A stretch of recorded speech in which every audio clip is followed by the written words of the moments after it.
Reaching home stretch now after serious deliberations that dragged into early hours of Monday. The National Executive Council of the Academic Staff Union of Universities, ASUU, has voted to embark on a one-month warning strike to press home its demand from the federal government.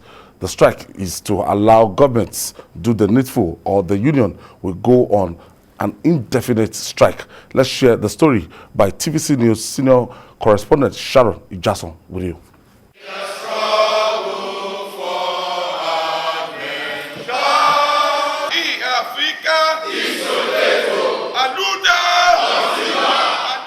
The president of the Academic Staff Union of Universities at a press conference explains the reason behind the decision to embark on an industrial action.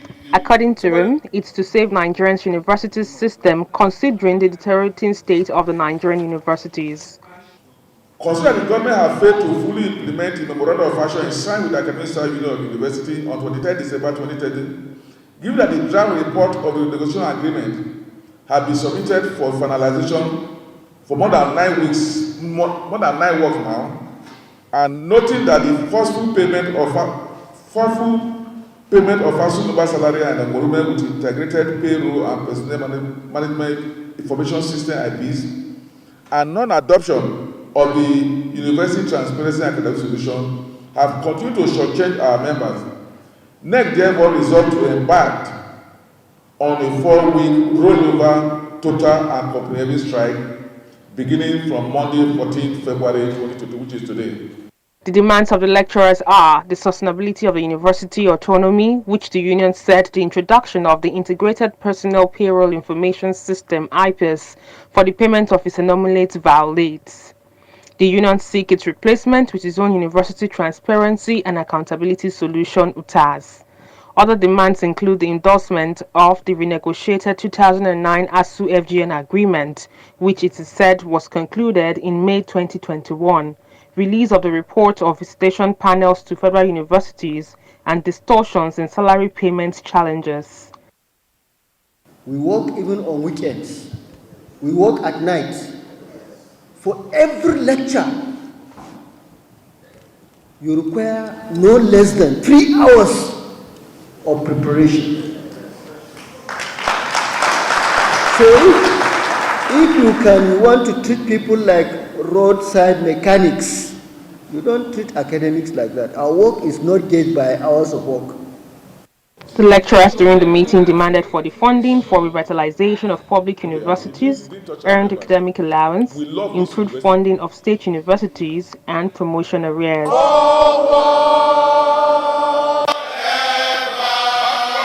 Sharon Ijason, TVC News. You did what fashion out there? Yes. Remember those good old days? Ageless activists. Oh my God. Ageless activists. Now that we were talking about averting this action, yesterday we wanted to speak with ASUU, but they insisted that they were meeting, yes. that they had to finish the meeting before they talk to us. Now I understand that they wanted to take one drastic action. Now, 1 month warning strike. What is the implication of this?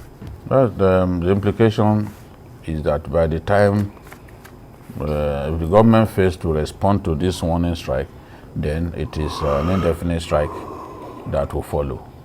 So this one is tenured now, there's a time ceiling for this.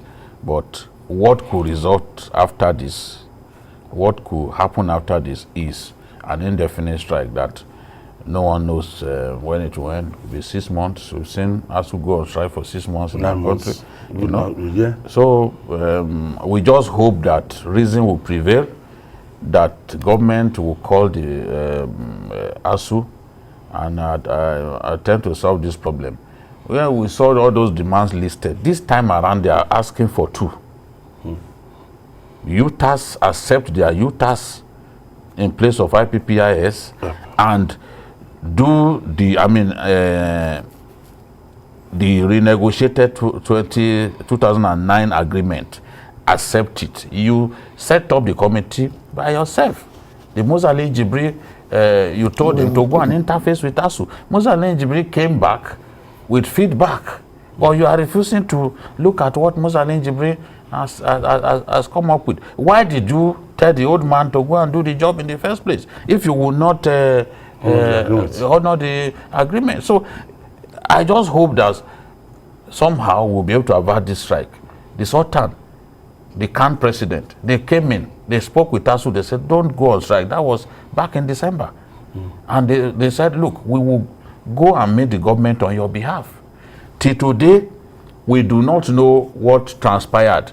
Did the government give those clerics, traditional rulers, firm assurances that will meet ASUU's demands? We don't know. Now, nobody's even talking to them. It is when they've gone on strike now that you now see that they'll start talking to. You have a chance now to do something. Some people will now say because their children, they don't have stake in these universities.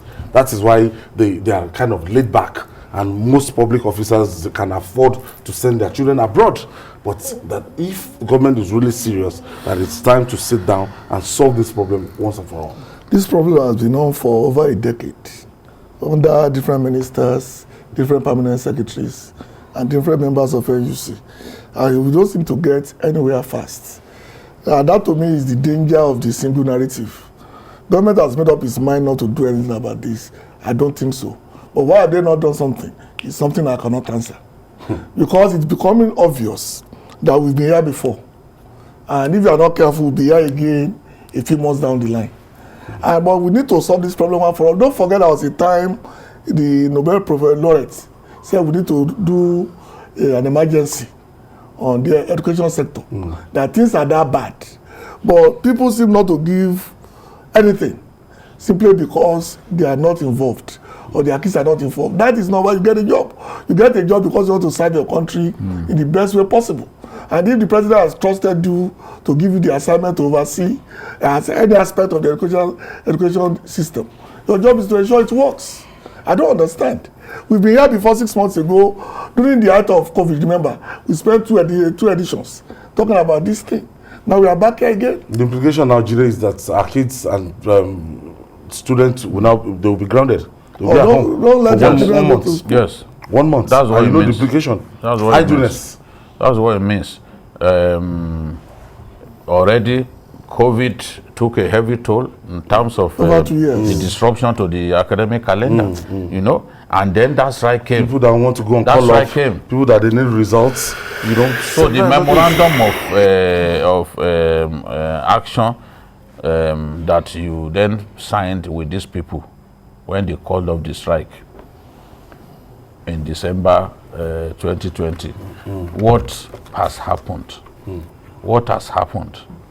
Why do you get into negotiations with people, negotiations that you have no plan to implement? That's what the Senate president said. If you've not got money to do certain things, tell them from the off that, gentlemen, we don't have this money. Don't sign an agreement with them in the knowledge that once you sign the agreement, they will not go on strike. You know, if they call off the strike at that point, you know they can always return to it. You know, so GKB, thank you. Ganu Kaidubalogo Osiare, thank you for your contribution today. Always a pleasure. And BKO, the maestro himself, thank you for your contribution. Always. Thank you for doing this with me all the time. All right, and that's a wrap. You can watch the repeat broadcasts of this episode tonight at 11 and join us on Sunday from 1:30 to 3:30 p.m. for Journalist Hangout on Sunday. We're on YouTube, youtube.com/TVC News Nigeria. I'm Ayodele Uzubaku. Bye for now and God bless Nigeria.